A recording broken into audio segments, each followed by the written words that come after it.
Yeah, just wear the beanie. That's it.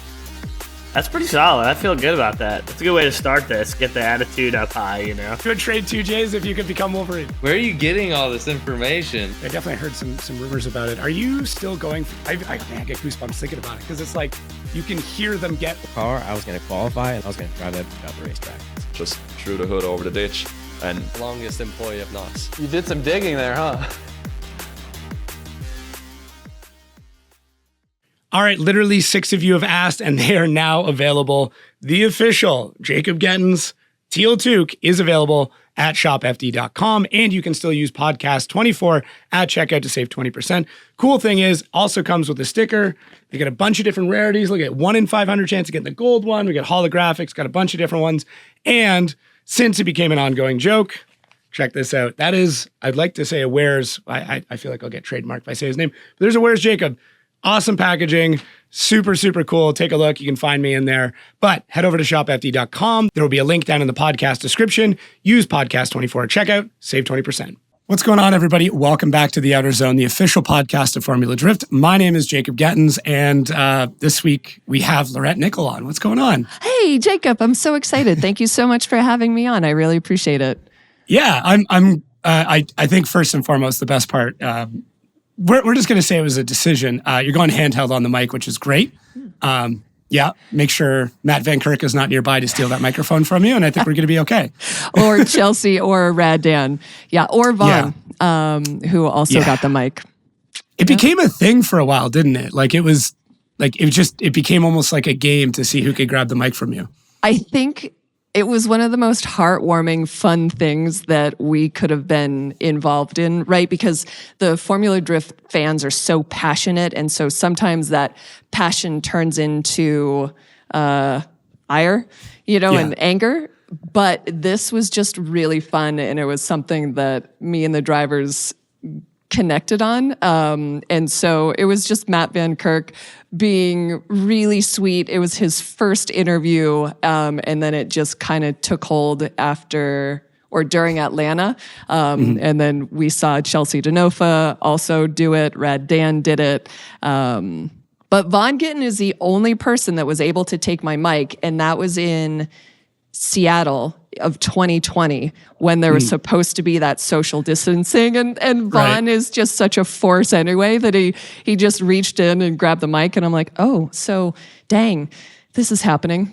Any interview with Vaughn is going to be a special one. I feel like he's super, super media trained as well. So like that was a very purposeful decision on his part. Like he's not the kind of person that would be just like a mistake. I don't know what to do. Like he knows too much behind the mic to not have that happen.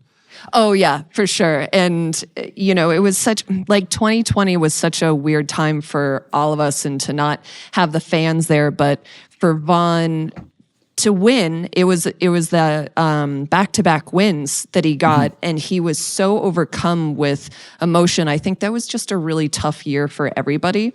And so he always tries to do the right thing. And I think him reaching for the mic and then taking a step back, I had no other option except to just let it happen. And that was the only time I've let the mic go.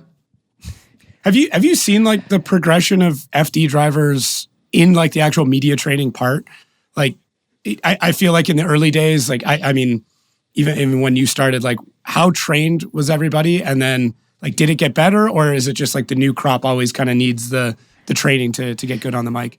I think that's maybe a part of the job that I've created that a lot of people don't know or don't realize, is that I'm trying to help these guys tell their stories, because, I come from the motocross background, and those guys are heavily, heavily media trained, and their whole life depends on thanking their sponsors, which gets super boring. So before we go live with the drivers, I'm coaching them and asking them, what's going on? What's happening? And a lot of drivers, they'll be dealing with an illness, and they say, don't tell anybody. I don't want to use that as an excuse, which I understand, and I really appreciate that about these guys and gals. But that's what the fans are holding on to, and that's what when it kind of clicks for the fans, oh, this is the reason that I really like this guy, because he's not feeling well, or because he's dealing with these parts that aren't working on the car, but he's still, or she's still fighting. So I think a lot of the drivers have figured out to trust my storytelling thoughts, and then they eventually will also be honest and genuine and authentic, and they realize by saying, I'm feeling sick, this is what I'm experiencing, but I'm still fighting, then the fans are like, oh, that's my guy, he's a tough guy. Yeah, I think the vulnerability is tough because within motorsports, like everybody's aiming for perfection, right? So anything less than that they feel like is a weakness, whereas realistically leaning into that vulnerability and being open about being human often is what allows the fans to relate to the driver more. So trying to find that balance, and I'm sure coaxing them into going to that place in an interview is not an easy thing to do. Right. And especially when you're putting your heart out there for the public to judge you and to make an opinion about what you're doing or what you're fighting for, it's really scary. Sometimes it's really harmful as well, because I feel like with that computer screen and that keyboard, a lot of people forget that they're talking about real people. They are talking about these people with these huge hearts, this dedication. They are only thinking and sleeping and dreaming about drifting and making it to the highest possible level. And when you kind of have this mob mentality gang up on you, it really hurts. It hurts these drivers. It hurts our Formula Drift teams. So for these drivers to be so vulnerable, I think is their superpower. That's a good point. The screen is almost like a filter for like the humanity that is interaction, right? Like it's very easy to forget because you're watching a video and you can stop that video and fast forward it or reverse it in real time. And it's almost something with that allows people, because they almost have control over their viewing, it makes them feel like they have control over that person. Maybe I'm digging too much into it, but like, I don't think so. It's just amazing how rotten people get so quickly, like just because there's a piece of glass in between us. Yeah, I agree. And I think addressing the comments about that is, again, it's that mob mentality. And there was a lot of negativity that came into our sport in Atlanta with the LZ and Matt Field call, especially against the judges, against Ryan Sage. And I don't think it's fair, because you have these people that Ryan has dedicated over 20 years of his life to Formula Drift. And he and Jim Lau were the ones that made sure that this series got off the ground in 2020. They went out, they got the tracks to agree that we could go and compete. They went without sleep. They went without payment. There was a lot that happened behind the scenes. And so when a lot of people come in like a hornet's nest and just attack the judges and Ryan Sage, don't forget, these are real people. These are people that care so much about the sport. And I think instead of coming in with a lot of hatred, just come in with questions and ask for clarification. But yeah, the attacking it's just not good for our sport. It's not good for our drivers. Yeah, I mean, the way I've always tried to frame it is I'm happy that people are passionate about the sport. I'll always be happy that people get fired up and have opinions on it.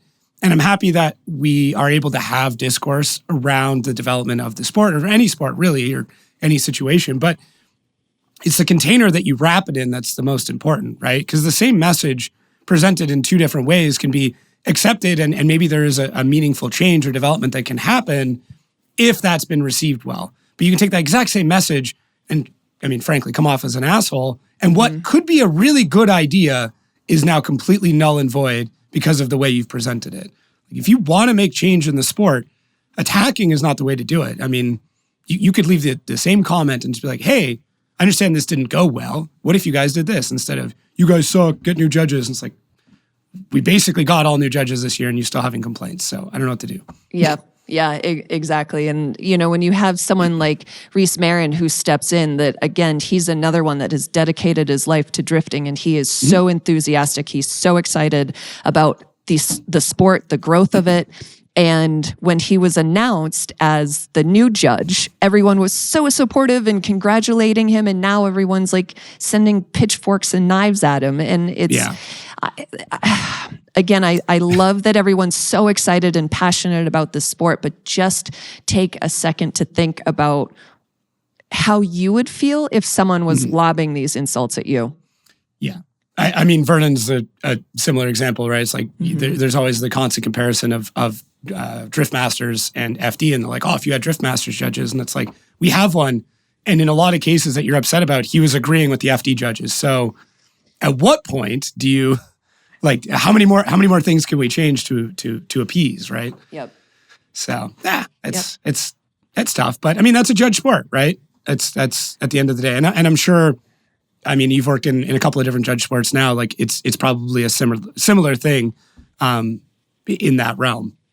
Totally. And people have opinions about, it's not racing, right? And so racing, the checkered flag falls, and it's real easy to figure out what happened because it's the finishing order. With the judge sport, there's so many nuances and there's so many smaller things that are being judged. And if your favorite driver kind of got a black mark against him, then of course, why wouldn't you feel like maybe it was a little bit personal?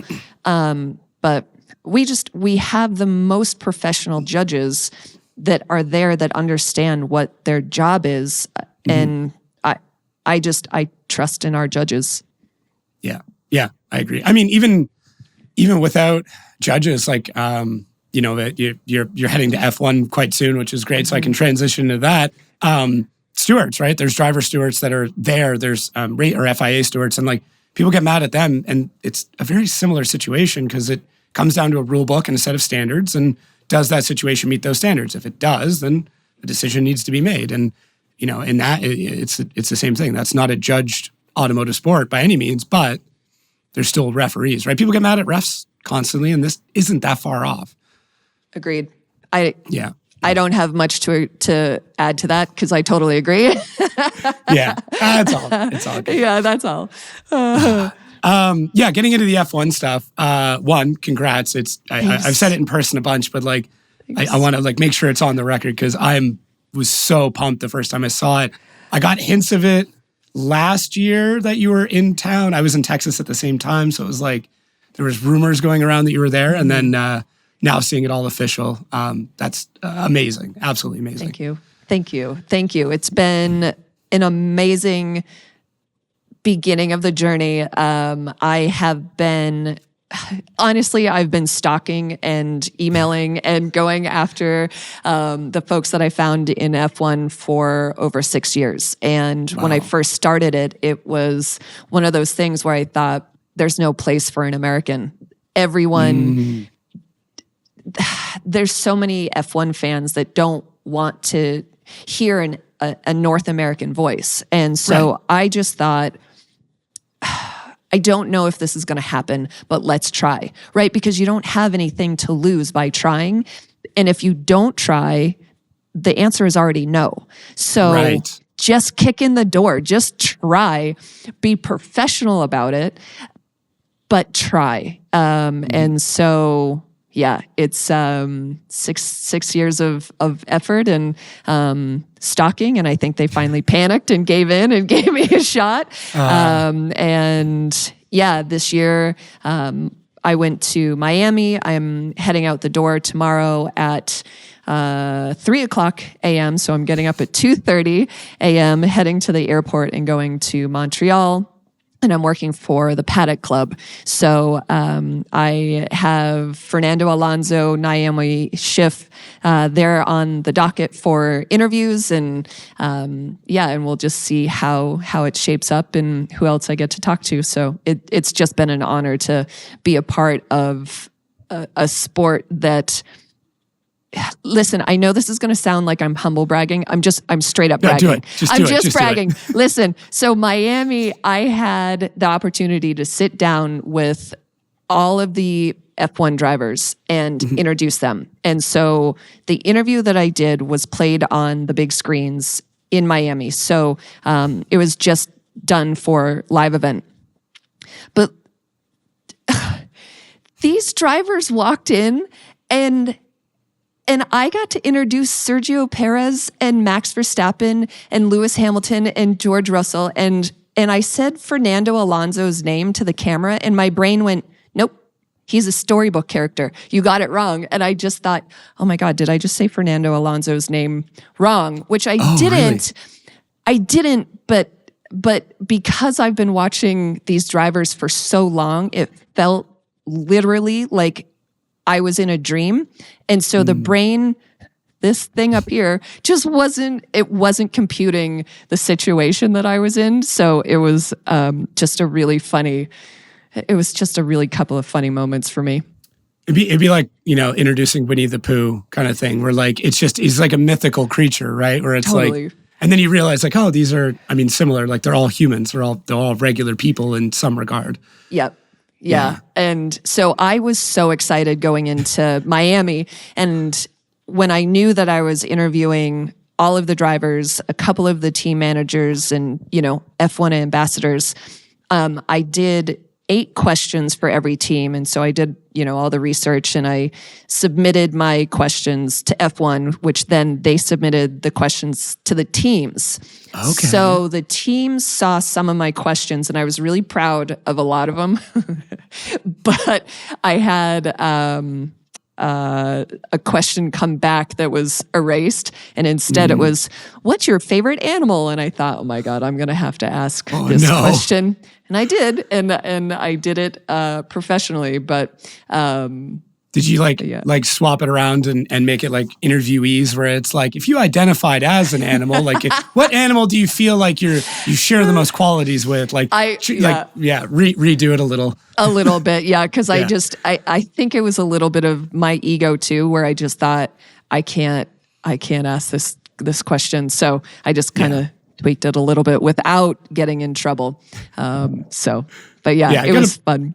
I wonder if that was like on the F1 side, if they kind of threw that at you, like, all right, let's see what she does with this. Like, is she able to come around and make this better or different? Like, I don't know. Well, when the teams resent the questions that I sent or erased anything, that was the final word. That was the okay from the team. You can ask this question. Some of the teams are flexible and you can have a conversation instead of asking each driver 4 questions in the exact order it's in. Okay. But Mercedes is very strict where you ask exactly what's on the docket. But and they're so busy, right? So if there's a conversation that starts stemming off and it's 20 minutes long, that means that Lewis and George are already, 10, 15 minutes late to their next engagement.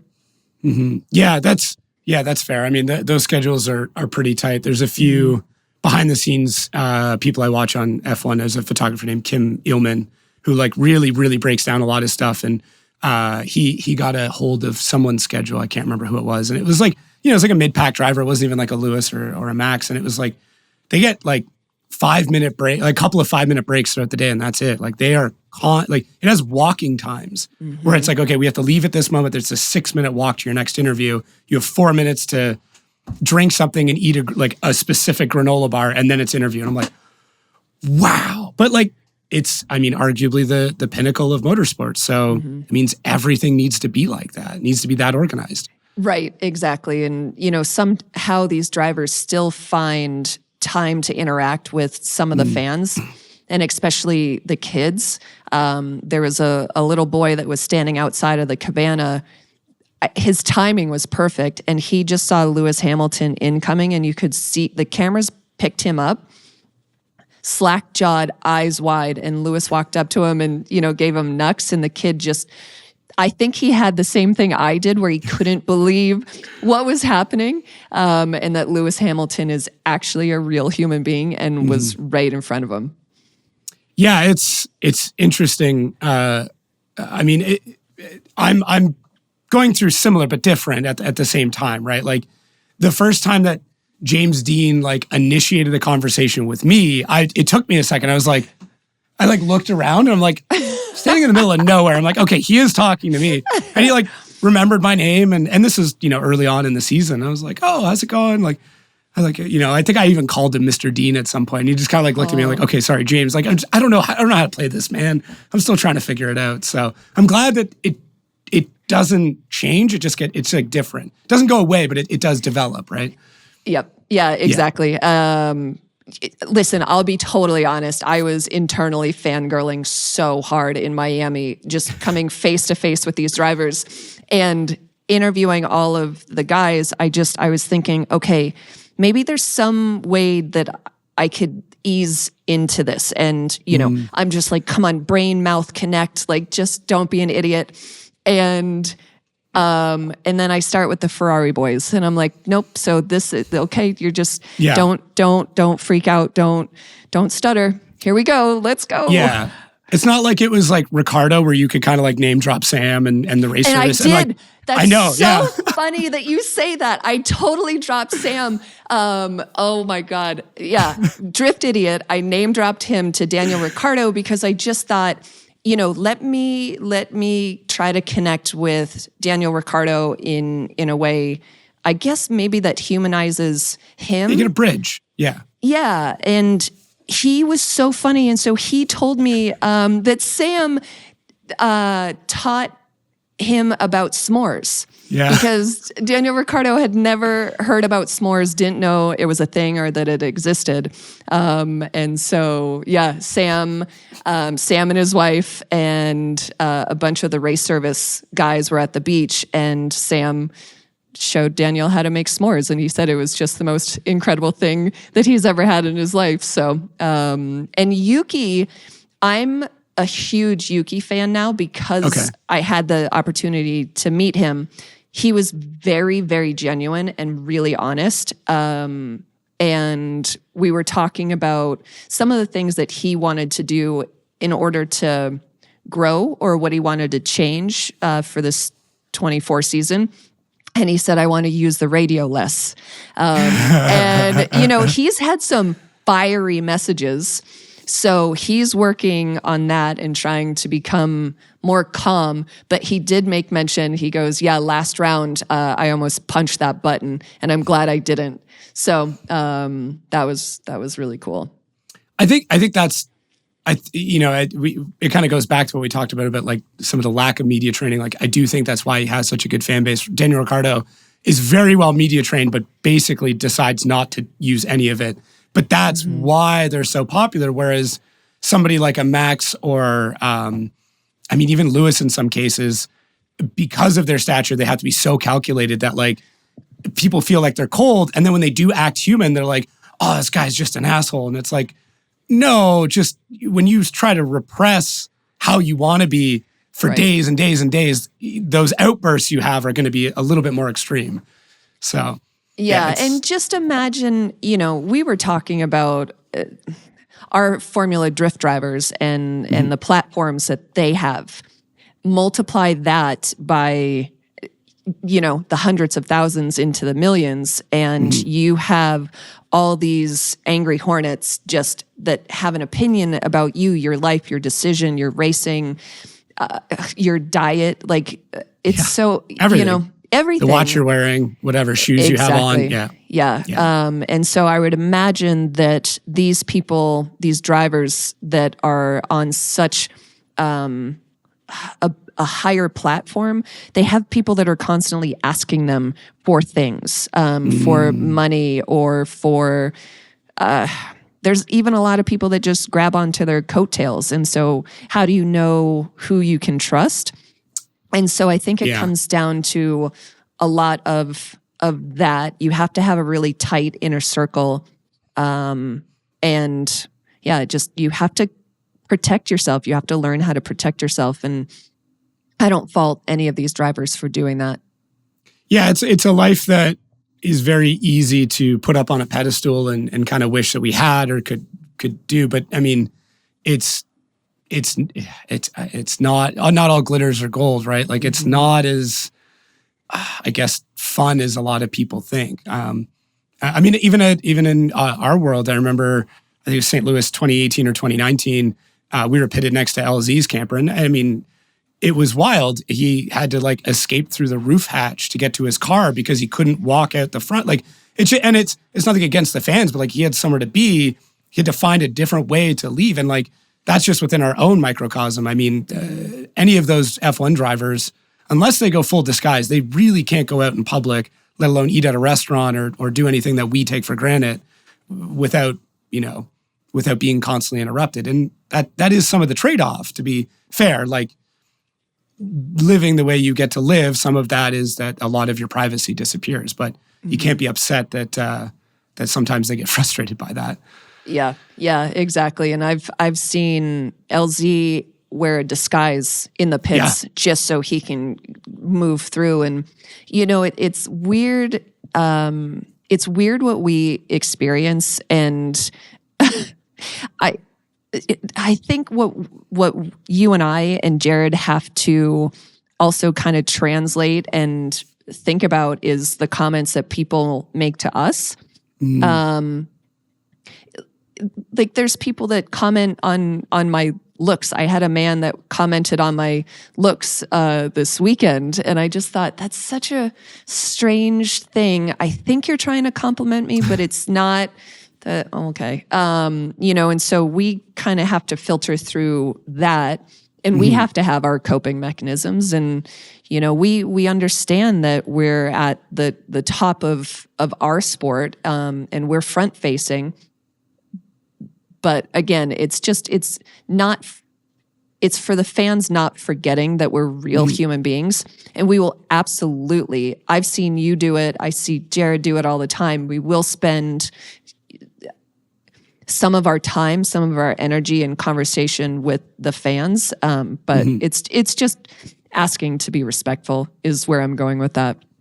Yeah. I mean, on my side, I mean, I grew up as like a bigger kid. I was never like morbidly obese or never had an issue at that level. But I was always aware of my weight, I guess is the best way to put it. And like, honestly, it was like after Irwindale last year, after like, I kind of realized that this was a viable career path. Like I got concerned. I was like, I'm going to be on camera. I got very self-conscious of the way I looked. And it was the first time since I was like a teenager where I actually cared. And it didn't come from anybody's opinions. And it was just more the thought of like, oh, I'm going to be on camera. I'm going to be recognizable.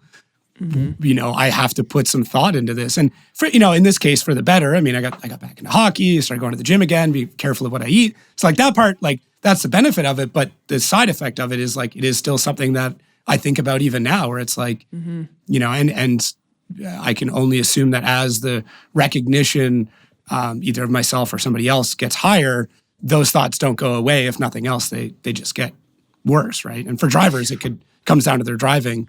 I mean, potentially their looks as well, but everyone's got their thing. Yeah, I mean, everyone has their thing.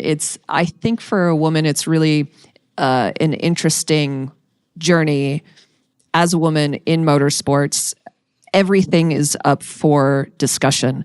My looks, my age, my weight, and to have those be what I need for my job is such a weird, like for people to think that those are the requirements for my job is a really odd thing, because that doesn't get discussed with men.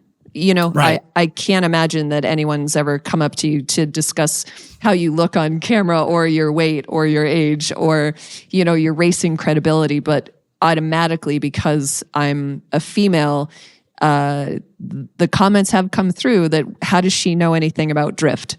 She's never drifted. Well, no, but I care so much about these guys, these gals, these drivers and this sport that I went to automotive. I went to automotive 101. I went to college a couple of years ago, and I took a college course that I went to twice a week for 4 hours a day. And yeah, I got my hands into the car and tried to understand the systems a lot better because I wanted my reporting to be that much better.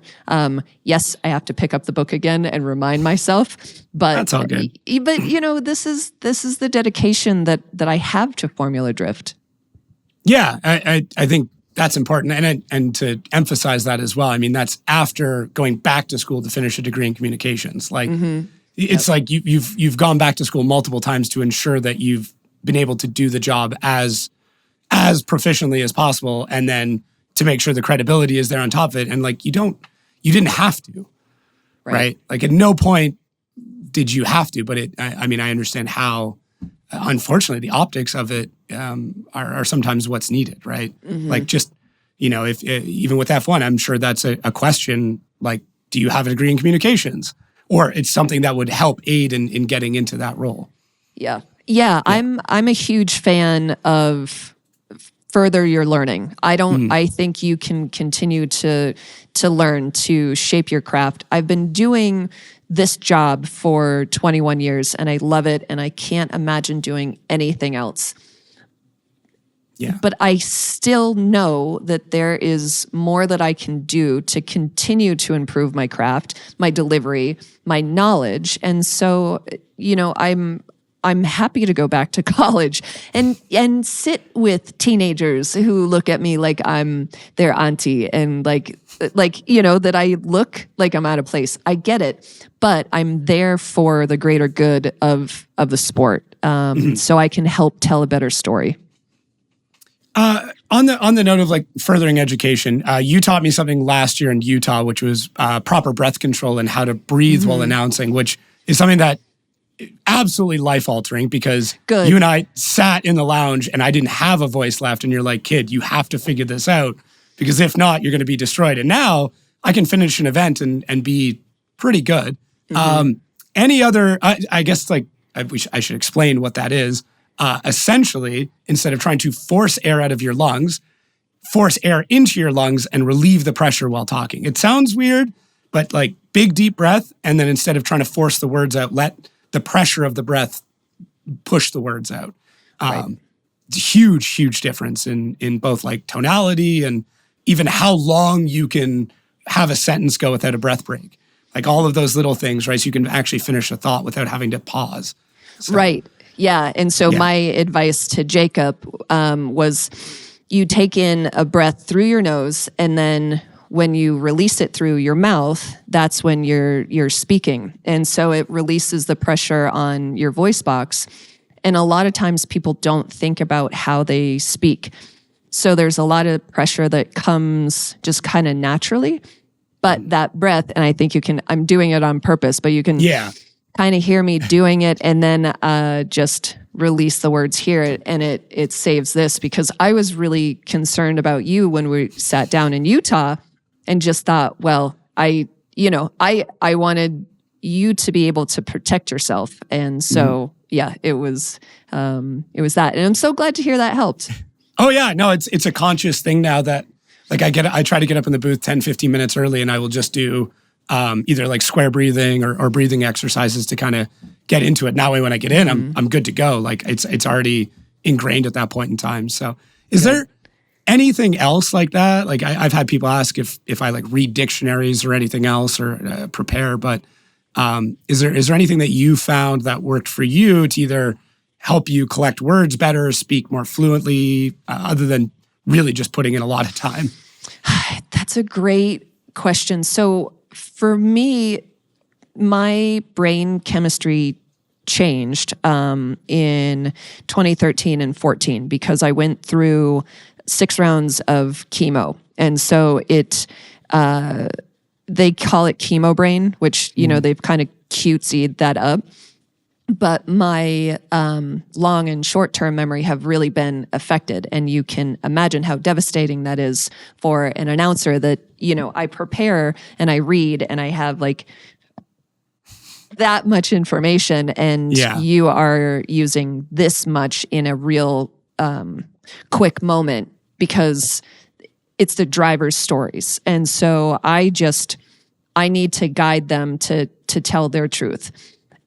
So for me, it's just repetitive. And I have my Automotive 101 book that I need to pick back up. And I have a lot of beginner books. And so I've also been going on YouTube quite a bit and trying to, watch everything like how an engine works. And it's repetitive for me. It's like the old hard drive, right? It's sometimes it gets full and stuff just drops out.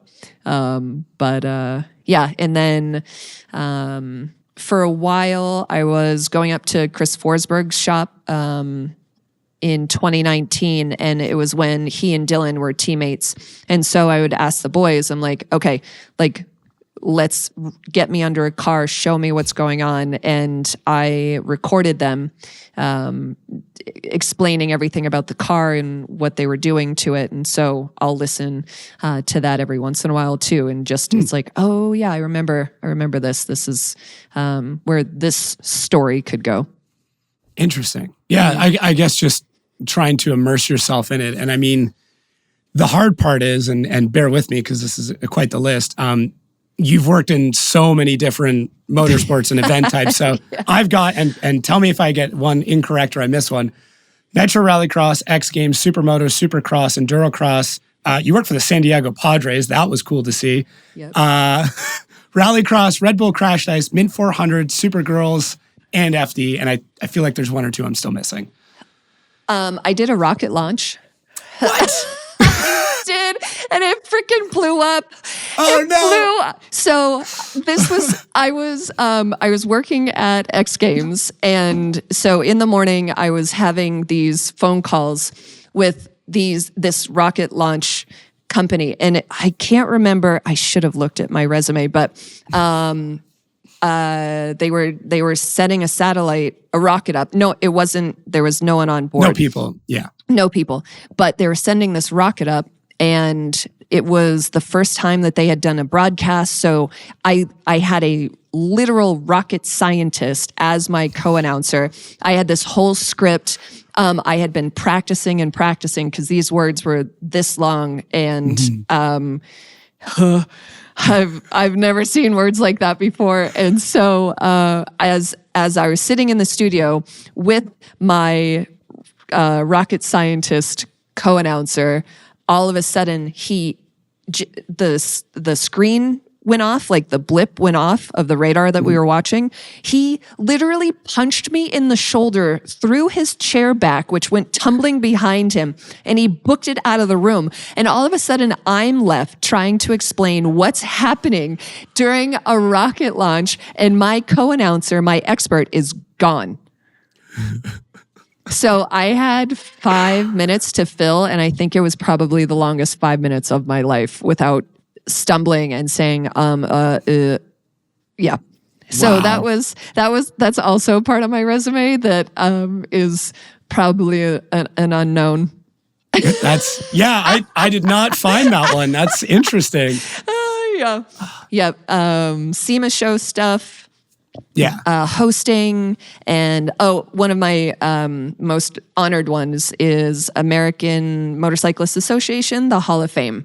So I get to co-host that, and I've been the co-host for about 13 years. So Wow. that's been cool.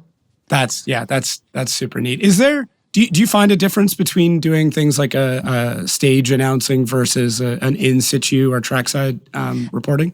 Yeah, they're so different. Because normally it's for Formula Drift, it's me and the driver. And so it's us having a conversation, and so it feels more natural. And then when I get to the Hall of Fame, all of a sudden I'm like, oh my God, there's so many eyes that are looking at me. and they're my peers. And so I think last year we inducted Travis Pastrana, Grant Langston, these are my friends. I've been around these guys for a long time. And so for me, it was really heartwarming, and it was really personal. And there was their families that were in. And so it just, my knees were chattering, and I got really nervous and excited. And, it normally takes a few minutes to just, as I'm working the teleprompter and talking to the room, it takes me a few minutes to be like, okay, you got this. Everything is fine. Take a deep breath and just relax. So I'm speaking and also having a conversation with myself, which, there's a lot going on. I completely relate to that. I still, when I kind of get the Kemp countdown of like, we're going to go live. Kemp's the director, producer. I don't know. The guy in my ears. The guy in my ears keeping me laughing the whole broadcast.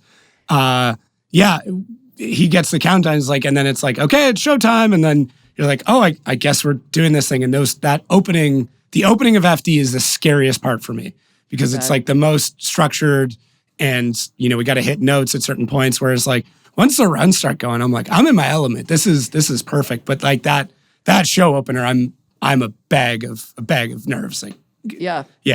And Get I get it thinking. because, you guys have so many points that you have to hit. And, when it's as structured as it is, it's really easy to also get in your head and be like, all right, I need to make sure I hit this. And you can be thinking about that point and needing to get here. And you're wondering how you make that transition. And so there's just, there's a lot that's going on here. And then not only are you thinking about what you're saying, you're speaking, but our director is also speaking to us. And I think that's what a lot of people, because you came with me in New Jersey. And so there's, I know I make my job look really easy. And I've had someone tell me before, I would love your job. You just pop up and you're just right there on the broadcast. And I'm like, mate, I run 7 miles. Like every round I'm running, and the mileage that I'm putting in to get to one place to another. And I'm listening to you and Jared. So since I'm not near to the track, and the pits are normally Atlanta is a quarter mile, or are we like a half a mile away? So I don't see anything in Atlanta. In Orlando, the track is here, and then down here is behind all the grandstands where the cold pits are. And this is where I'm doing my job. So you and Jared are my lifeline. Honestly, everything that you guys are saying, I am trying so hard to hold on to and to listen. And I'm also trying to figure out where I go next. Yes, of course, I'm trying to get to the winners. So sometimes I'm set up with a winner and ready for the interview. But if there's a competition timeout that's called, everyone wants to see what's going on. So I have to repo over there and move. And sometimes the guys are parked so far away from each other. So I always feel so bad because I want to get to everybody, and I know they're all waiting for their opportunity to be interviewed. And trust me, for all of my drivers, I am trying, but sometimes the show moves so fast that we can't get to everybody. So I try, whoever I get in top 32, I'll make sure I get someone different in 16 and just kind of spread that out. But yeah, you and Jared, you guys are my lifeline. I'm listening to everything that you're saying. Okay. I'm trying to get to my drivers and pre-interview them, find out what's going on. And then I also have Kemp counting me in and being like, all right, lady, here we go in 5, 4. So it's just, there's a lot of stuff going on. And you're also like texting us things that are going on. If like if they can't make it to you, we get a text and it's like, hey, this is what's going on. So it's wild. I wish now being involved in it, I wish more people got to see those parts of it. Like New Jersey was so eye-opening for me. Like, it was hectic. I loved it. But it was so hectic because you're literally throwing the mic and you're like, we're in the golf cart, get on. And I'm like, and like at one point I think you left and I was like running because you had to get somewhere. And I was like, it's faster for me to run to where you're going than it is for me to get on the cart. And then, I was like, we were there. And this kind of got glossed over because of the Denofa incident, but like Kazuya and Dean Carney. And I was watching you to see how you were going to play it because you were close and then kind of getting closer. And then it was like, okay, I need to let them settle, but I also want to make sure I don't miss this. It was really fascinating because like it could have been a fist fight. Like it felt like it could have been a fist fight. I don't think it got that far, but it felt like it. It could have, and so this is also. So I'm the reporter, but I'm also the field producer, and so I get a new cameraman every single round.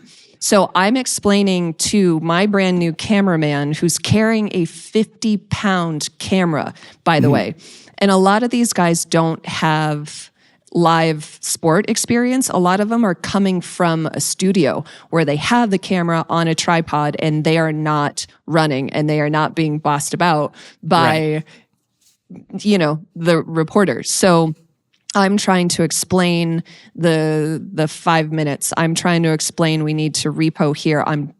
What's going on. So I can't remember if you and we were standing right there. But I feel like either you pointed it out or I turned around and my cameraman was already on the way back to the golf cart and I had to like physically grab him, apologize for that. And I said, can you please shoot this? And it was a conversation between Dean and Kazuya. And that's what the fans want to see. And it's a... Sometimes it can be a little bit of a tough line because I feel really protective of the drivers and I don't ever want to put anyone in a bad light. But I also want the fans to see how passionate everybody is. And it's my job to show and to also tell what isn't directly in front of them on the track. So, that's what that moment was. Yeah, it was interesting. I mean, it definitely got overshadowed by other events and hood pins that weekend, but it was kind of my first taste of like, okay, let's see how we're going to play and frame this. And, you did kind of just let them do what they needed to do. And then you were there for whoever wanted to talk. And it was interesting because we saw the precursor, which was Dean pulling up to Kazuya's pits and like waving his finger. And then you're like, we have to go to Dean's pits. And like you're like, something's going to happen. It was like predictive. Like I either need to talk to Dean or Kazuya's going to come over. And no sooner did we pull in, like we saw Kazuya just marching into his pits. And I was like, holy shit. Like she got that whole thing. So like you knew exactly how this was going to play out. So it was just fascinating to kind of tag along.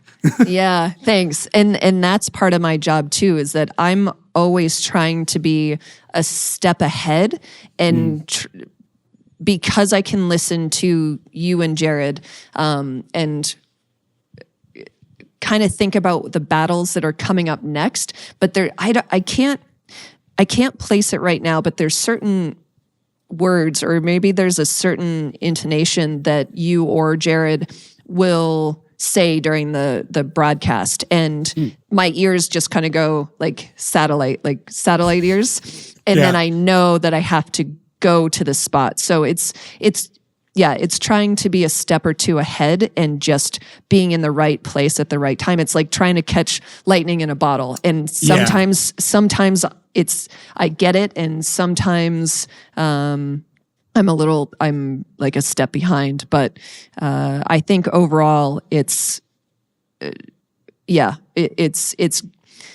I don't know. I don't know if it's the 9 seasons and I feel like what's the right way to put it? I don't know. I don't know. I don't know it's just a feeling I get. And I don't really know how else to explain it, but, yeah. I feel like it's, how you can like smell rain before it happens? Yeah.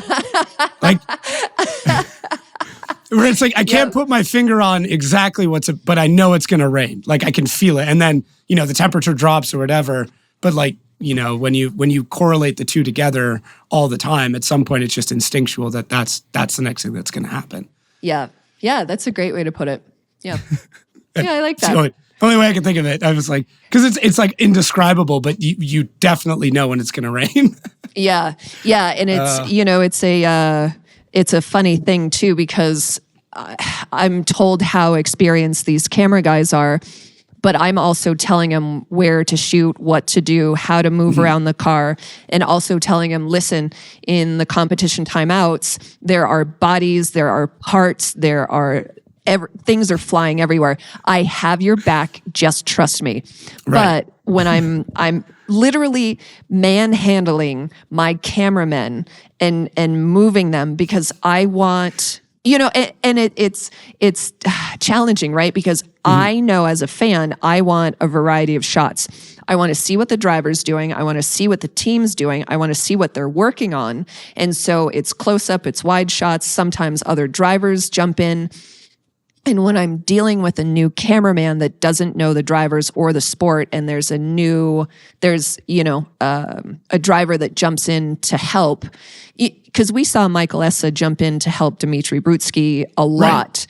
Right. And I have to sometimes just physically poke my cameraman, just be like, get the wide shot. That's the driver. Yeah. Even little things like you were telling the cameraman to put the like, hey, if you're going to set the camera down, set it down so the director can see where we are, right? Like that was one of those small things. I'm like, oh, that's so smart, because how else would Kemp or anybody in the production team know what you're waiting to report on? So it's like, okay, the camera's heavy. I'm not going to ask you to carry it around for 8 hours. For sure. Just point it at the pits or the car or the driver so they can be like, oh, that's where she is. That's the story she's trying to tell right now. Let's cue her up and then cut to her.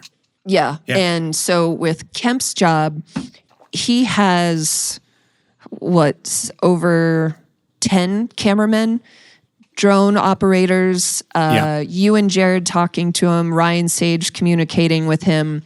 And then, he has he has all the shots in front of him. So sometimes he's told me that he turns my mic down.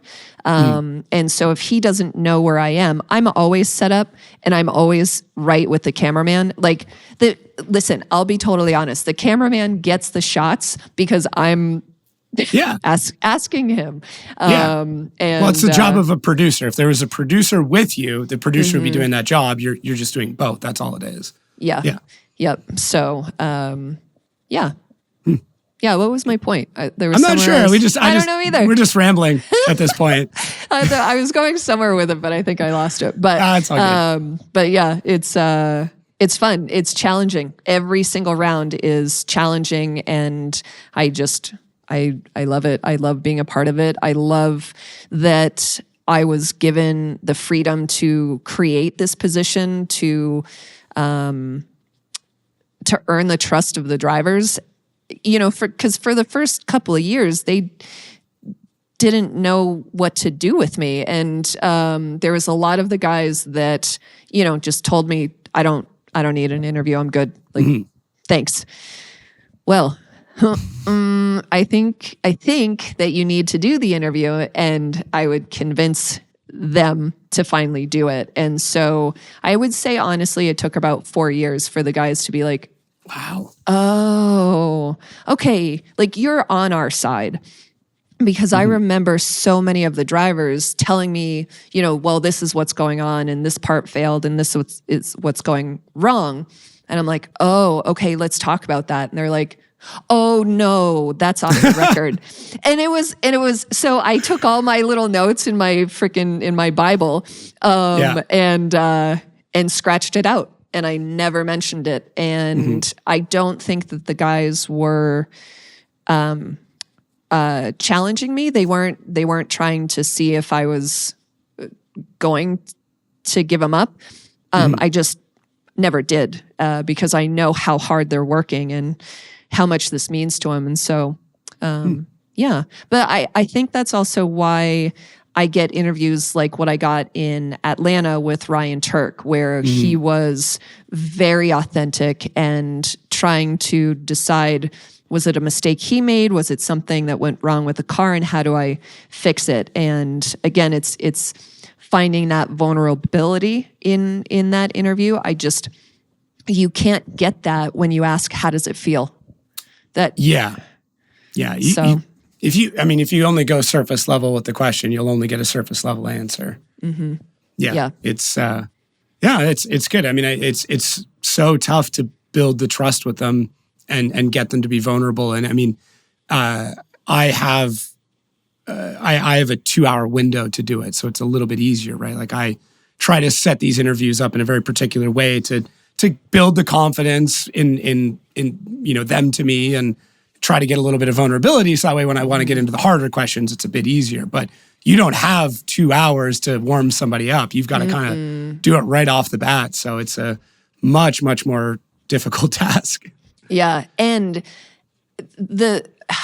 imagine running into a burning building. That's what I feel like I'm doing, especially when I'm chasing these drivers when they call their 5. So I feel a little bit like an ambulance chaser on my golf cart going after these guys, because I'm trying to find out what's going on, because again, I feel like the fans deserve to know. And so as I'm chasing them, prepping my cameraman for what's about to happen, and trying to either get a word from a driver or a team member or Kevin Wells. It's just a crazy, it's just a crazy job that I just love so much.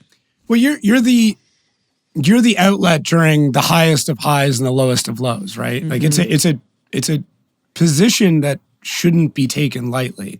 That you're the conduit, right? You can set them up and direct the conversation kind of however you need to, but it's at the time of, the most vulnerable and arguably the most depressed, and then the complete opposite, the times of greatest victory. And you have to be able to handle both of those situations and then every single one in between.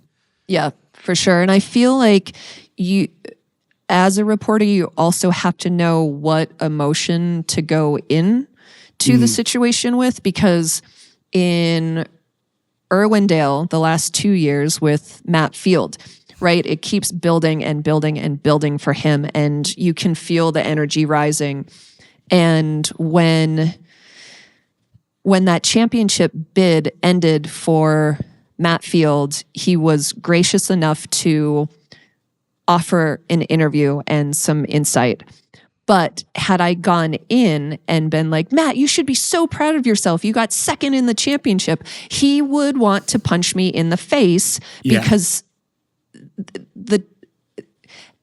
it's not the right tone. It's not the right tone. It's not the right thing. It would mean that I wouldn't understand the sport and the dedication and just the obsession that he's had since he started this journey. And so, you have to understand what it means to be a sportsman or a sportswoman, and how much effort is put into this, and how to approach the situations appropriately.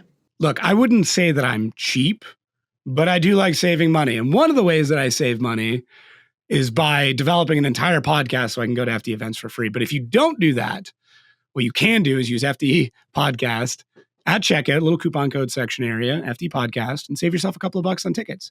So if you're coming out to an event, you might as well save some money. You already listened to the show, a couple extra, typies, save you a couple bucks. Why not? Yeah. And I mean, it ends up building, as we said, and this whole kind of part of the conversation is it builds a respect and intimacy, really is probably the best way to put it, because it's a very intimate relationship that you have to have with all these drivers. I mean, so much so that, you wed the Denofas. Like that's a huge deal.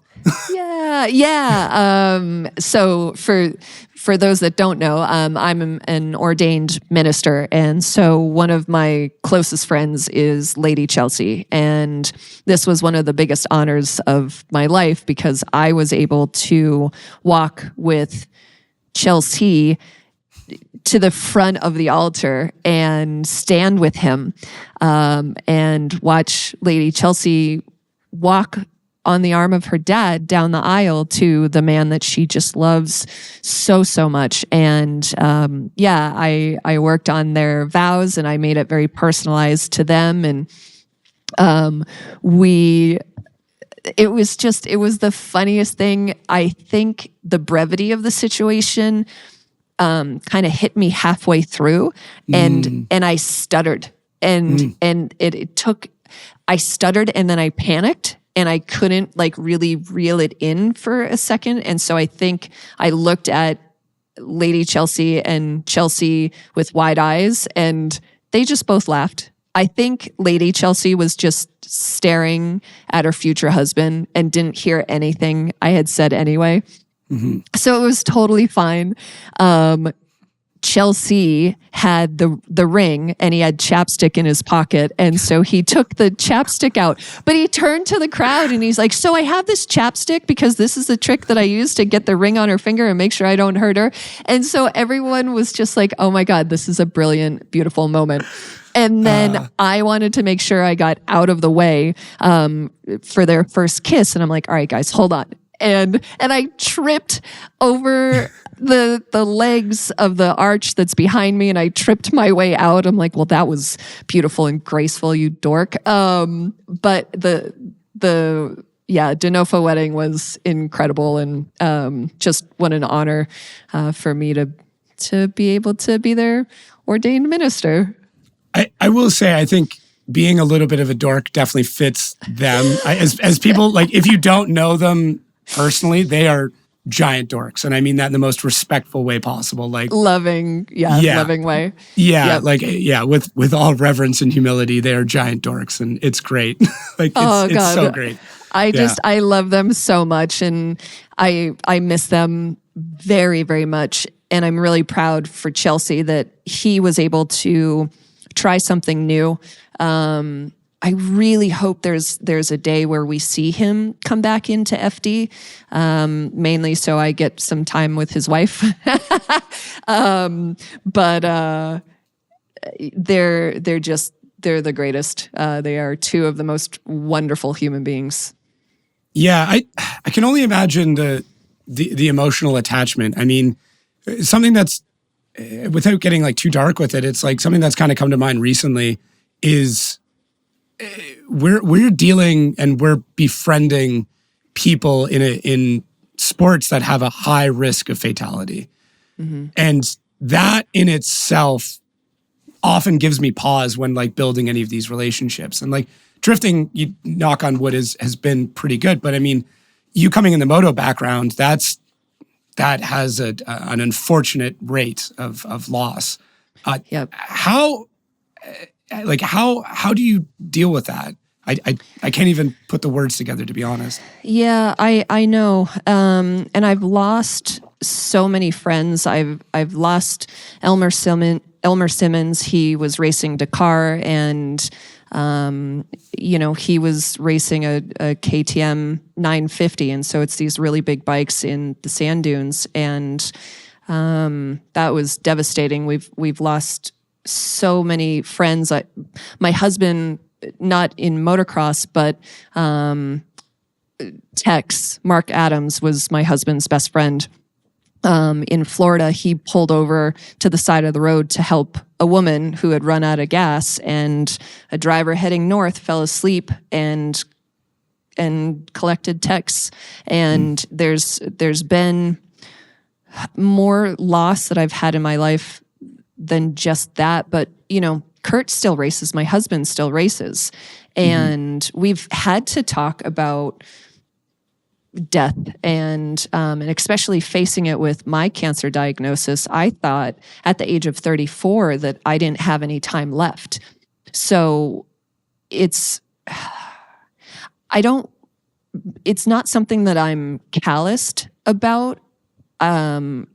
It's something that I think about a lot, but I think the way that I try to balance it is by being a really kind, supportive human being I want to leave this place in a better state than when I left it. And so what I'm doing is trying to foster and adopt animals. And I'm trying to, when I meet new people, or when I have someone that comes into an industry that I'm a part of, I'll make sure that I approach them, so that they don't feel isolated. And it's, you facing death, you get a really,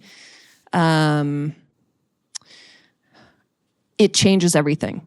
And I'm not grateful for cancer, but I am grateful for the lessons, and I couldn't have had one without the other. So for me, it's, I want to be a kind person. I want to save as many animals as I can. I want to drink good alcohol, and I want to be a freaking ray of sunshine. And those are my goals in life. Yeah, shouts out to Wine Wednesdays, right? Yeah. Wait, do you know about my Wine Wednesdays with Bill and Marilyn? Yeah. You By the way, do? how's that car coming along? I haven't seen any updates. So. Okay, so I know the 1951 Packard. Yeah. So my neighbors, Bill and Marilyn, are 81 years old. And once a week, I sit with Bill and Marilyn. I go over to their house and we have snacks. And Bill and I drink Modern Times, Orderville, the IPA, which is delicious. And Marilyn drinks Sauv Blanc. Nope, Pinot Grigio. And we just talk about traveling, and I get their insight on things. And then Marilyn finishes a couple of drinks and then starts like giving Bill and I so much stick because we worked on the Packard a couple of months ago, and they travel and I've been traveling. And so I think the three of us get more excited about sitting together and spending time. So when Marilyn starts getting like a little bit, you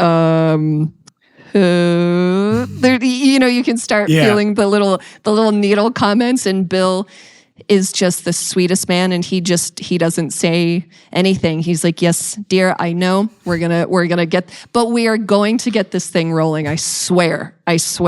But they're going on a African safari. They're leaving soon. So after the African safari, Bill and I are going to work on that car.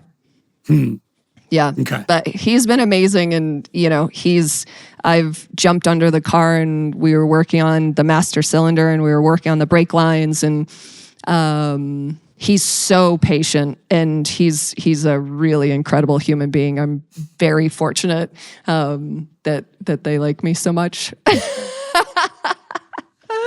Yeah, he sounds awesome. I do He sincerely is. hope one day to meet him and see that barn, because there seems to be a couple of treasures in there. Yeah, for sure. I think he would really love to come to Irwindale. So That'd be cool. Yeah, I'm gonna try to get that to happen this year for him. Should be the goal. Try and get the Packard done and drive it to Irwindale. That'd be kind of neat. I love that idea so much, Jacob. I love that idea so much. I'm gonna tell Bill. All right. Yeah, it's a good goal. I mean, I've always found if there's a goal to fix a car, it doesn't always get done, but you at least get very close. Yeah, I love that. That's marked right there. Perfect. On the note of travel, as somebody who is a recent Delta convert, can you explain to me the best point system and the way to game it to get all of the crazy first class upgrades that you often get? You must have talked to my husband about what a travel snob I am, and that's fine, and I accept it. Listen, I own it. I travel a lot, and I'm so grateful that I get to travel for my job. It starts to I'm tall, and so the bigger seats are much better, because if my knees are jammed into the back of the seat in front of me, it's uncomfortable for me, and it also pushes the guest in front of me forward, which I don't want to do, and especially when they lean back. So anyway, I just exclusively travel Delta because I'm a brat. It's okay. I mean, I've recently changed it. Matt Marcoux and I often compare point statuses and different tips and tricks to get our the MQDs as high as possible. So Yep. yeah, there's a process to it. That's for sure. Yeah. Do you have a couple of tricks? Because I'd love to hear that. I know. The one Matt and I have chatted about is different Amexes, and right now I believe the travel platinum is the way to go, whereas the reserve is good, but if you're going to spend money on other things like groceries or food, the platinum is better because it's like three points per dollar. So that was our discussion recently. I'll be able to get an American, like a proper American Express. So I'll be able. This is our discussion about which Delta card I should get. Yeah. Okay. Well, Yeah. Brian Eggert told me that he has, Delta used to have, I think they still have it, but if the bag didn't get to the conveyor within 20 minutes, then you could go on something on the site and say that your baggage was delayed, and so they give you some points. No way. I'll show you. I'll see if I can find it. But Eggert is big in that because he's trying to save 1 million miles for his baby girl, for Brooke. That's cool. I didn't know that's what it was for. I remember him talking about trying to get 1 million mile status. So that's interesting. If there's anybody who's going to find like the loopholes in the system, it's going to be Brian. Yeah, for sure. Yep, absolutely. So yeah, he wants to donate 1 million miles to Brooke when she turns 18 or when she graduates high school so that she can travel the world and do it for free. Oh, that's awesome. What a sweetheart. I love that. Isn't he? Yep. Yeah. Oh, that's too funny. I know, speaking of Kurt, you guys travel often. And when doing so, you often take time and find time to experience whatever town or village that you're in, things like even high ropes courses or whitewater rafting. What is the one thing you're looking for every time you get into a new town? Is it like a restaurant? Is it a coffee shop? Is it anything like that? Or what is this town known for? I love adventure. Kurt and I are so hyperactive. And so whenever we get to a place, I love food. I love food so much. And I want to taste what the local flavor is. Kurt, being British, doesn't really care about food. Yeah. He just eats it to not be hungry, right? And like puts ketchup on everything, which I made him stop because I'm actually a very good chef. And so putting ketchup on something that I created and took a lot of time on is very insulting. So he has learned to stop doing that, except for breakfast sandwiches. That gets covered in. It's acceptable. Yeah, it's open. That's open ground. Yep, totally. But yeah, what I'm looking for in a place is adventure. I want to get up to the mountains. I want to whitewater raft. I want to rappel. Poor Kurt, that guy. I have put him in so many uncomfortable situations. In Utah, we rappelled from 180 feet off of a tree root. And I was probably dumb enough to be like, oh, that tree root, like this guide has done this for years and he knows that that's good. And Kurt like locked into this tree root and the poor guy panicked because one, he hates heights and I'm making him drop 180 feet. Yeah. And when he hit the ground, he's like, sweetheart, I am never doing anything like that again. I'm like, all right. Okay. Point taken. But, yeah, local hidden gems. I don't want to go to the Tennessee winged thing that, people line up to do the Instagram shot. I would rather find something that is not trampled. Yeah, that's a good way of putting it. Not trampled. I like that. Mm-hmm. Yeah. Like that. So yeah, trying to find the hidden gems. That's my goal. I will say it seems like ever since you and Kurt had first met, you've kind of had him wrapped around your finger in the best possible way. I mean, he literally had to make a split decision on a phone call to move to America. And I mean, it was one of those yes or no's, and it turned out pretty good, it seems. Yeah, it's Kurt and I are so fortunate to have each other. And the fact that this kid from New Hampshire that moved to California somehow met a British motocross racer, it's a really unique situation that the universe put us in the right place at the right time. And me, I'm naturally a communicator, and so I'll say, this is how I'm feeling, or this is what I'm considering. And the British don't communicate. The British are very steadfast in pulling yourself up by your bootstraps and carrying on. Really, like that.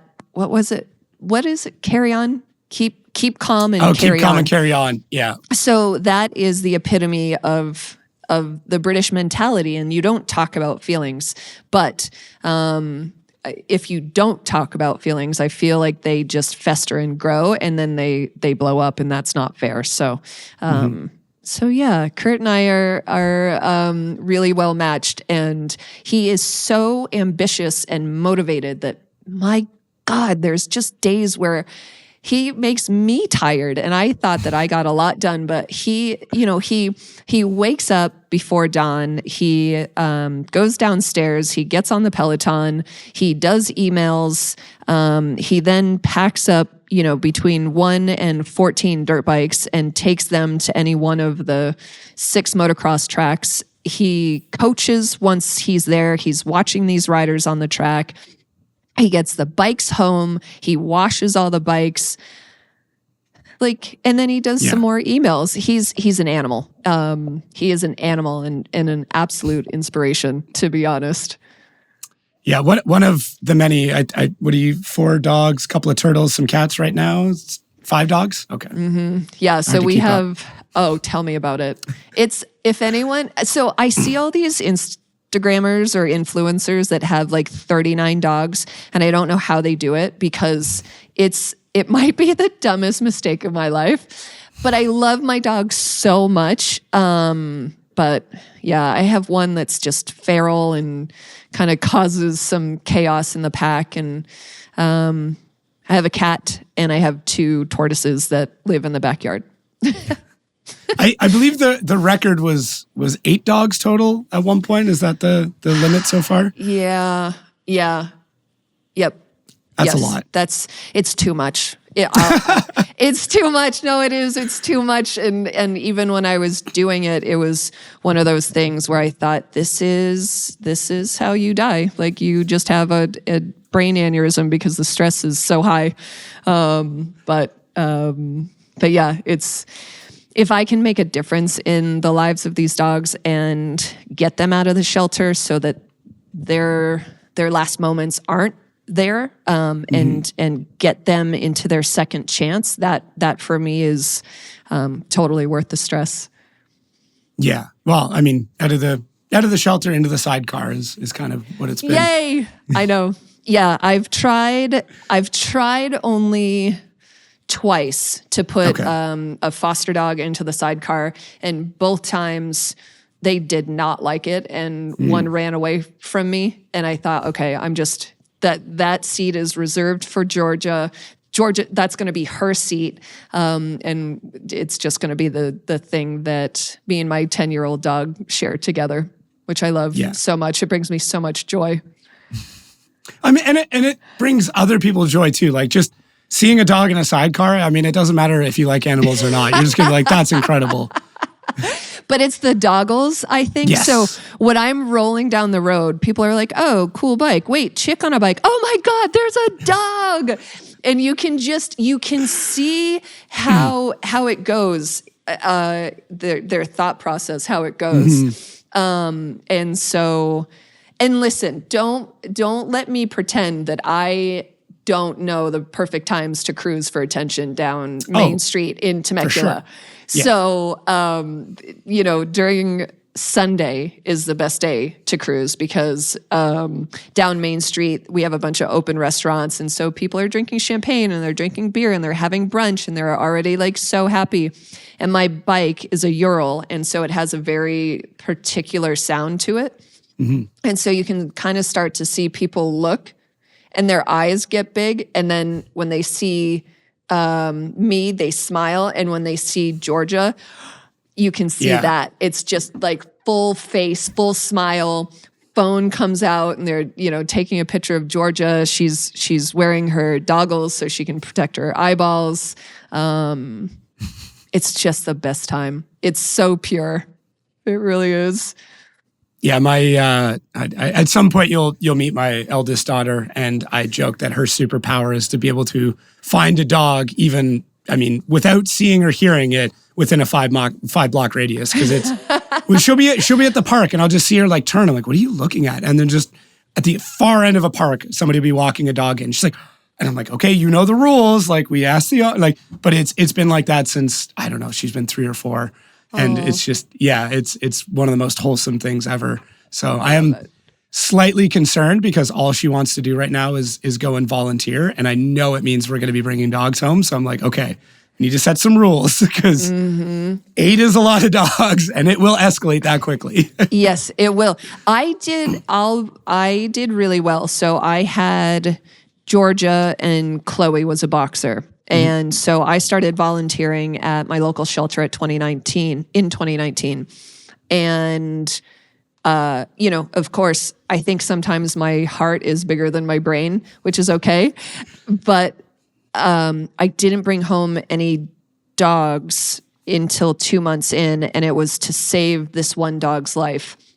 And I ended up foster failing her. And it's probably the best thing I could have done for Kurt, because this is Kurt's moto doggy. So Indy is Kurt's dog that goes to the track with him every single day. Okay. He runs errands with her. They go to Home Depot together. She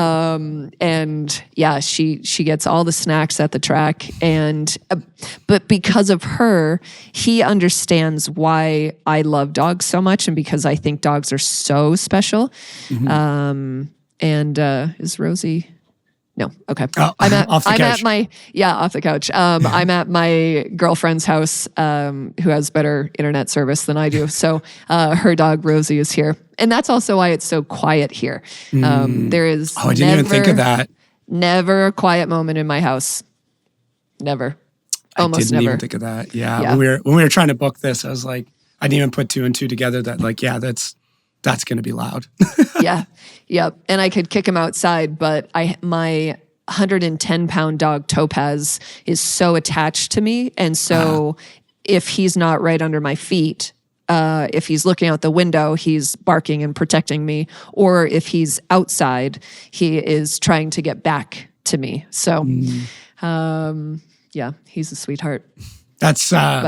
Our dog Opie is a Lab Retriever mix, and so he grew up when we had property where we first lived. So he was definitely like a country protective dog. We lived kind of back in the bush a bit. So if there was something near the house, 100% wanted to know about it because it shouldn't be. And then we moved to the city, and that mentality stuck. So it's like, and we're on a fairly busy road. So it's been trying to mitigate that by he'll get days where he gets really riled up. So we'll actually have to put like cardboard on the windows to make sure that he doesn't just like try and blast through it just to go say hi to people. So it's been a bit of an interesting change for all of us. Oh my God. I know. Dogs are just, I have a couple of girlfriends that know my weak spot is dogs. And so they send me all these dog memes. And sometimes there are I feel like such a nut because when I watch these clips, there are some times that I am just crying laughing, or it just like the dodo stories just really get to me too. And so I'll try not to tear up with those. But yeah, I love dogs. That's like my go-to if my kids are having a rough day. I'll just like sit down. We'll bring up like YouTube shorts and just watch like funny animal videos. And I'm like, okay, we're just gonna just inject some joy for the next 5 or 6 minutes, and then we'll get back to our day. And sometimes that's all it takes. Like a baby bunny. My daughter saw a baby beaver the other day, and I just like her. it's as close to her breaking down as I've ever seen. Oh Like, she's- my God. It was like Oh my this God. big and has huge eyes and a little tail. And it was it. So yeah. Oh, it's one of the cutest animals in the world is a baby beaver. I bet. Most there Canadian was statement ever.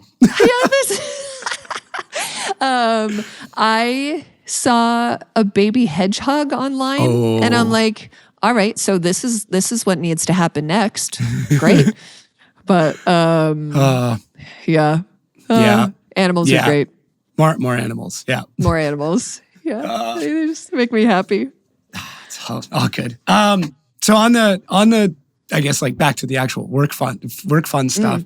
Do you have like a top 3 of interviews that you've done, whether it be, F1 stuff or just in the moment stuff?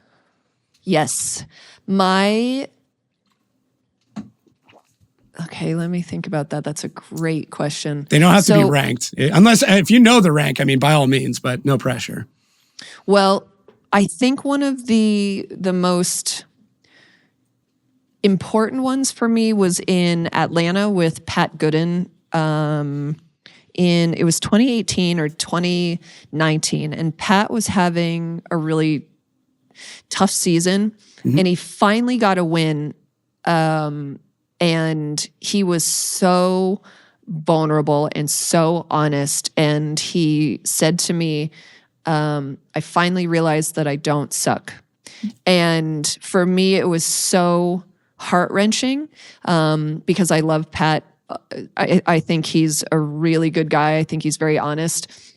And he was dealing with a lot of self-doubt.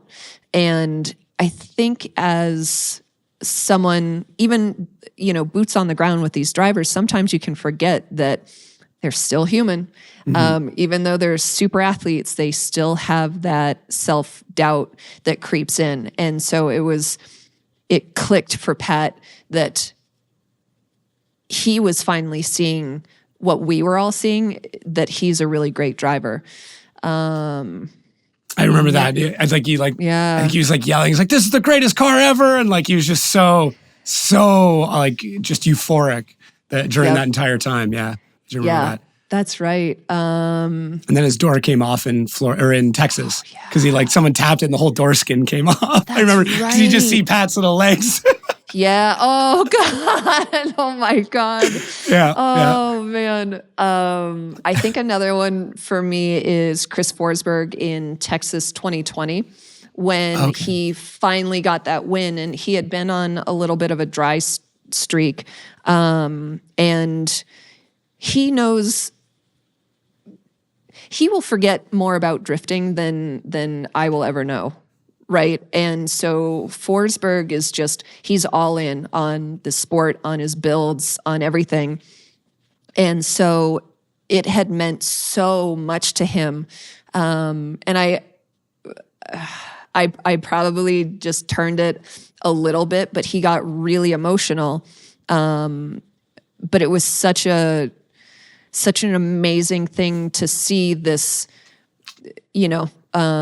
this champion, this monster of a man get emotional and talk about his love for drift. That was a really incredible moment for me. And I think a couple of the breakthroughs that I've had that maybe mean the most is with Odie and Matt Field.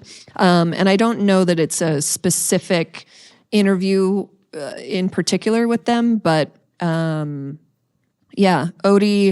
and I had a conversation years back. I think it may have been, when did I come in? 15, 16, 17. He and I had a conversation in 2017 because I asked him, I think again it was Texas where was it a wheel that came off his car? And so I ran after him to talk to him about it. And he was so angry. Who could blame him? And he just couldn't find the right words to do the interview. And so he told me no. And he came up to me the next round and he apologized for denying the interview. And I told him, I understand. And he said, but I should have interviewed I should have done the interview with you and explained what was happening, and I missed an opportunity there. And I thought, okay, like the guys are getting it. I think Matt Field and I have grown quite a bit together, and the fans care about him, and he works so hard, and he's so dedicated to the sport. And I love listening to him. When he did the Maximum Driftcast podcasts, he was so thoughtful and insightful, and so he has a lot of great things to add as well. Yeah, he's a driver, like, before I was like involved, I was like, I'm not sure about this guy. And then the more I've gotten to know him and realize that, like, he's just being himself. And like, he definitely expresses things that we think, that most people think. He just totally doesn't care what anybody else thinks. And he's like, I'm just going to say it. Like, and that unfortunately can come off as cocky or arrogant. But once you see past that and realize that, like, listen, every single driver on that grid, you talk to them privately, they're all kind of like that. You have to be at that level. And that's agnostic of sport. That's just competition. I mean, that's what made me realize years and years ago that, like, I thought I was competitive and realized very quickly that I wasn't. It's not until you meet somebody who's like hyper competitive do you realize how not competitive you are. Yeah, exactly. And then to realize that how not talented you are, it takes the ego hit it takes a little bit of wound. Yeah, looking. When I started working with Riley Sexsmith, that was definitely like the moment, because I'd watch his in-car and just see the change. I know I've talked about it before, but like they turn into animals is the only way I can explain it. Like, their brain turns off and it just turns into must defeat this person, and that's it. And I've watched hours and hours, if not hundreds of hours of in-cars of all these drivers, and they all do it at some point.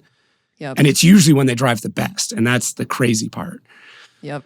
Yeah. And Matt Field, whatever you think of him, he does have a heart of gold, and he's really incredible. He's stepped up and helped me fundraise for Hope Ranch Animal Sanctuary, and we were able to raise about 3,000 plus. And that was thanks to Matt, and he jumped straight in there. So, I love that. Yeah, there's so many people on grid. It's I wish we could tell more stories. Like, it's tough. Part of me wishes I could just wear like a microphone and a camera around all the time. I'd have to cut out a lot of stuff. Not all the time. Yeah, not all the time. Have to cut out the vast majority of my day. But there's just moments, and it's often when the event's not going on. Like, I hung out in Orlando. I normally go to bed. I'm a teetotaler. I'll go to bed pretty early and just call it a night. But actually, Jared convinced me. He's like, you stay out, like hang out with everybody, like have a drink, just relax. He's like, you're so caught. Jared's the complete opposite of me in so many ways, because it's like, he's like, no, we're going to go do this, we're going to do that. And I'm like, I want to go to bed. I want to get up at 6:30. I want to drink my Metamucil. I want to take my vitamins. Like, we're so separate in that way. But like we went out in Orlando, and some of the conversations I had with drivers, it was like, God, I wish everybody could experience this. Because like, that's where you truly find out how much of a struggle that weekend was, or how amazing that weekend was, or whatever. Like, just, being around Brandon Sorensen, who didn't even win the event.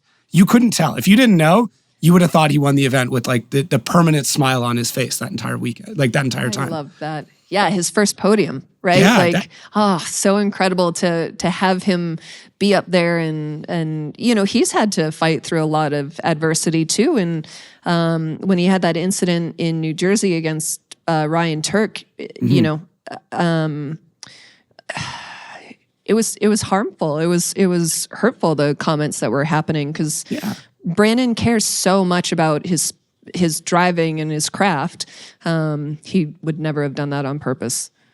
No, he's a hard charger. That's really what it is. And that was it was a mistake. That's it. And they all do it. It just happens that the way he hit the car and what Ryan was doing at the time, it 2 feet further on the track or 2 feet earlier would have been a completely different incident. But for sure, those are the situations that every driver on that grid, like, they go to every event knowing that there's a chance they're not coming back with the same car. Right. That's a great way to put it. But that's the only way to drive in racing, especially Formula Drift. Yeah. Rome knows that, I think, maybe better than anybody. Speaking of Texas, like that hit in Pro 2 in 2018, I think it was, like, and then how many engines and crashes in between, right? Mm-hmm. Yeah, and his new car that he had for this year, and just the repairs that he's had to make already, and and Rome, I think there's a difference between positivity and optimism. And I think Rome really has that on lock, because when you're positive, you could just be like, yep, this is great. Everything is great. And it's not. But Rome, with his optimism, is like, yeah, this sucks right now, but it's going to be okay. My team rules, and we're going to get this fixed, and we're going to keep fighting. And I mean, that's why Rome won Spirit of Drifting. And I love watching him drive, and I love watching him develop. And he always makes time for I think every driver does, really. Yeah. And Rome, whenever you see him involved with a fan, he's always engaged and making eye contact, and he's happy to sign. And he's just locked in to the situation. Yeah. He definitely makes whoever he's speaking to, fan, not fan, whatever, feel like they're the only person that matters to him at that moment. And it's like, in a world of cell phones and push notifications, it's very difficult to do that. Agreed. Yep. Yeah. Yep. Yeah. And his wife is a doll. Oh, I know. But his family too, right? Like his family, they're so sweet. We're very lucky to have someone like Rome in our sport. Yeah, just a like ruthless, realistic optimism. It's not like it's out to lunch either. Like it's grounded in truth, which makes it so much more contagious, because you can see the path of what he wants to do. And it's like, no, you're right. You can do this. This makes sense. It's not like you're saying you want to build a rocket in 2 months. Like, it's optimistic, but it's definitely real. Yep.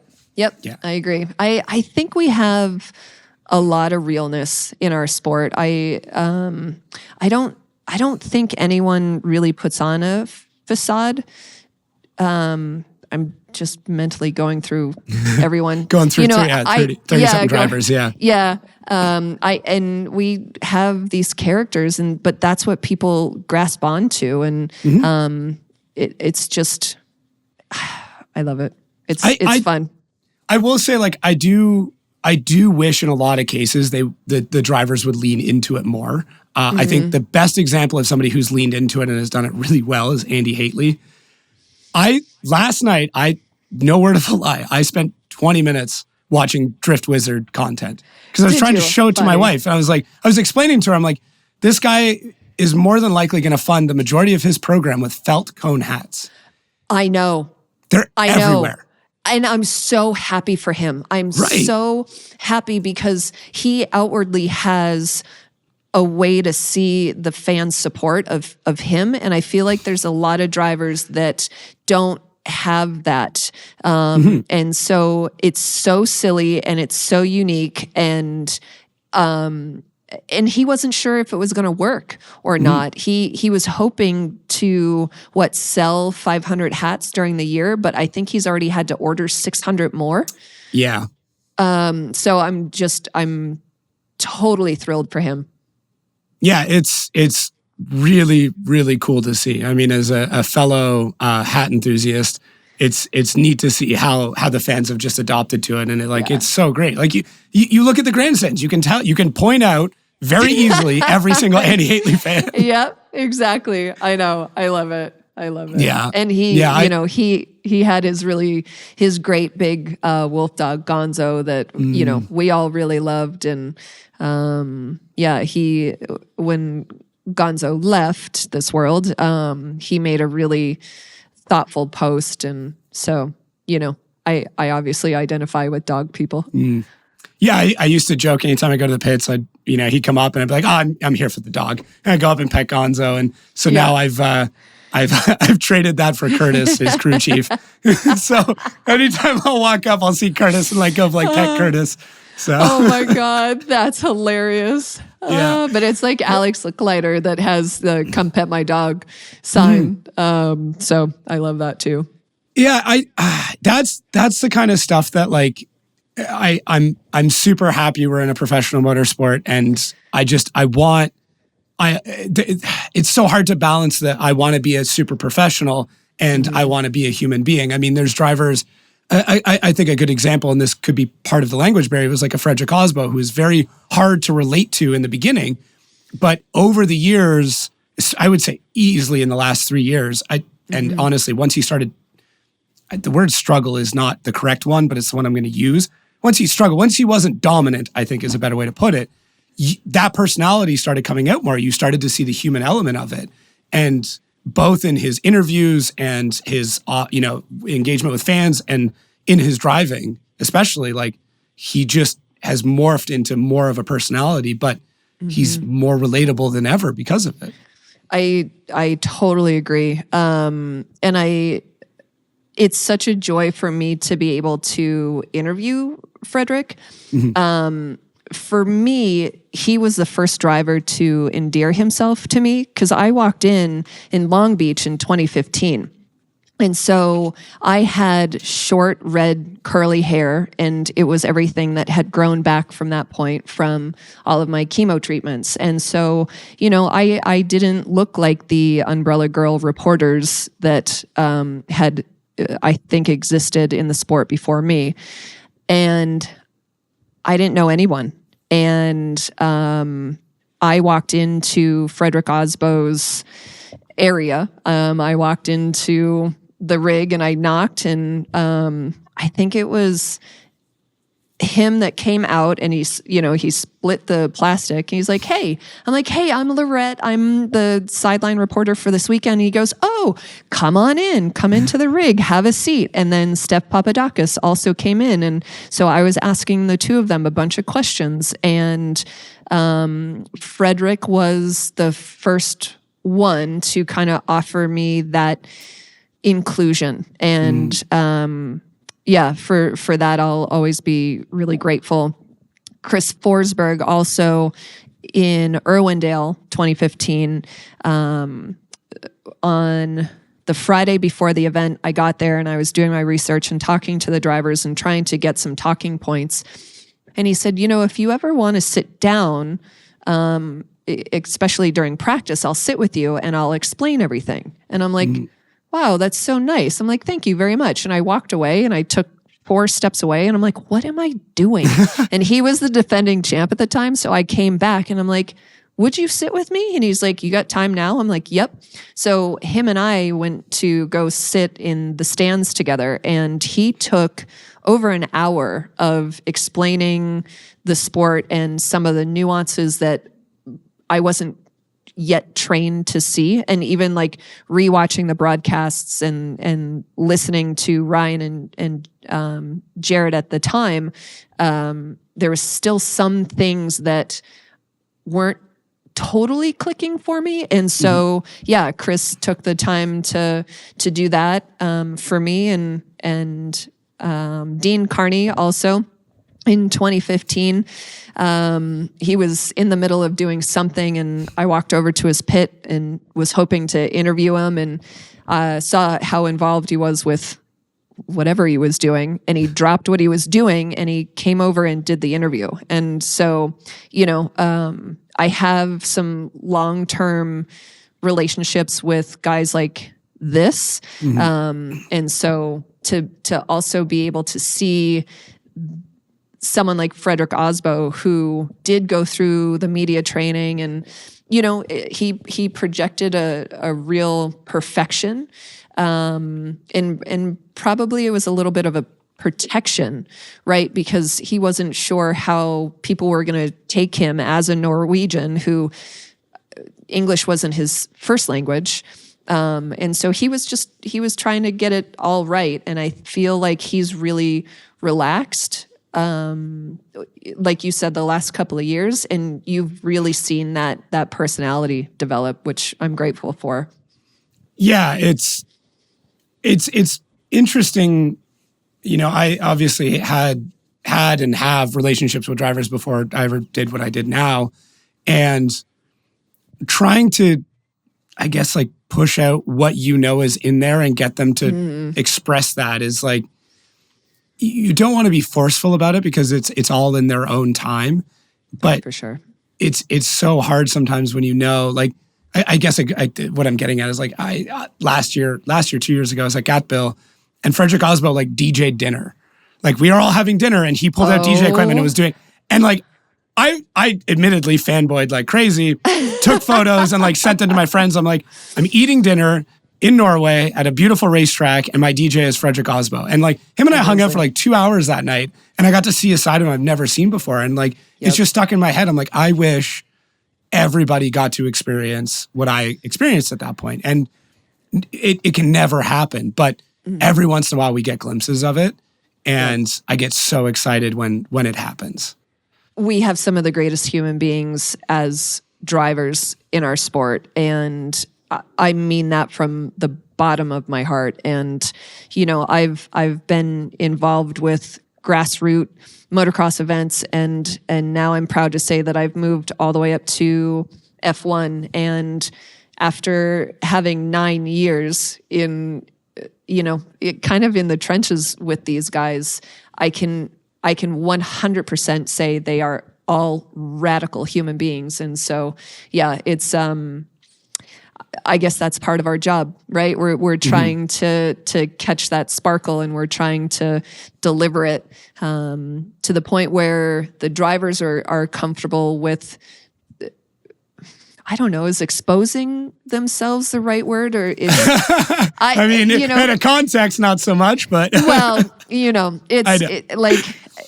because you have to kind of protect yourself, right? As a front-facing personality, and so Freddie, the last couple of years, he said he's trying to find that warrior mentality. He's been open and honest, and he said that.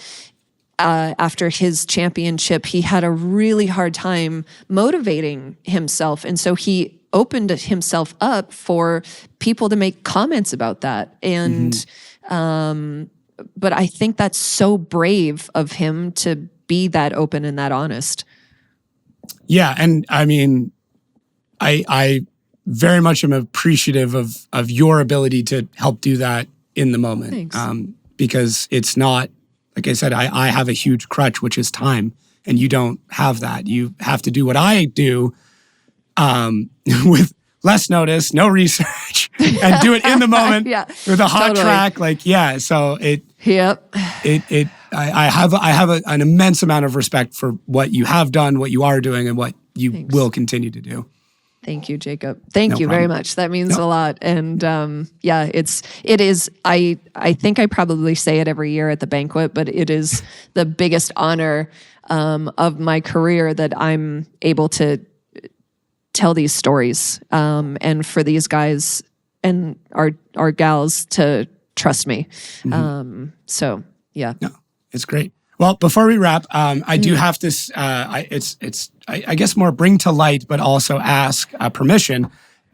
You actually, believe it or not, more or less claimed the teal hat thing back in 2014 X Games. That was your hat that you were wearing during that time. So I'd like to formally ask if I can now take the teal crown and continue to sport it within sport. Oh my God, I can't believe you know that. I think on it.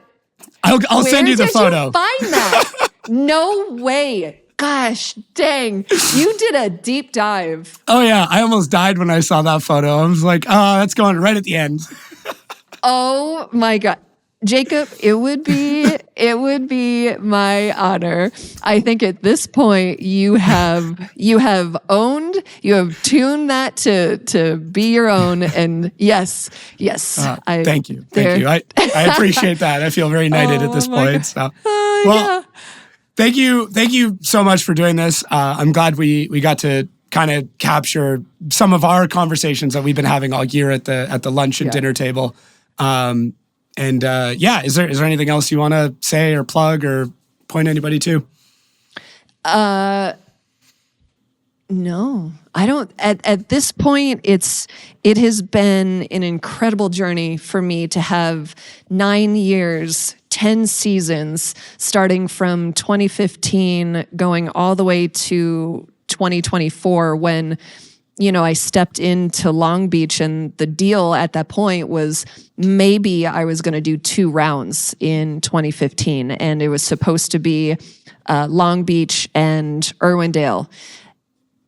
But it was a complete game changer in Long Beach with Ryan Turk in his white suit when I had the cameras capturing Ryan running around the car in his competition timeout. And I was trying to tell the story.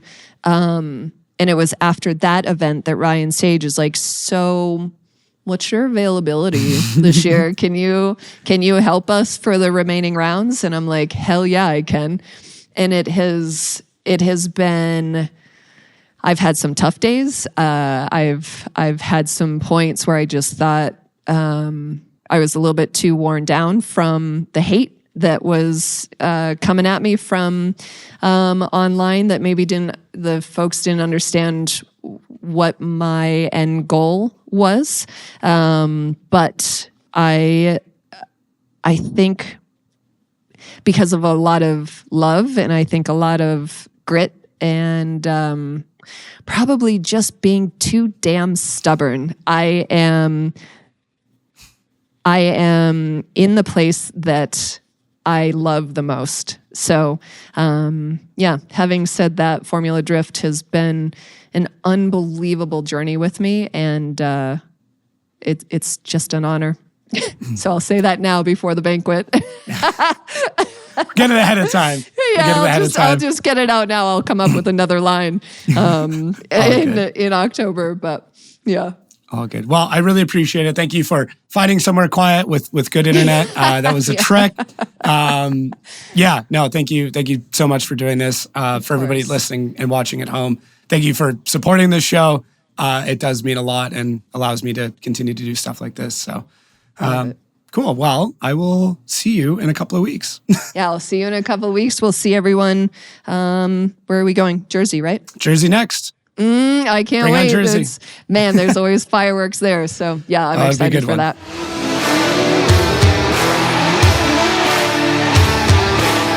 Oh, no! Boy! Whoa! Point goal!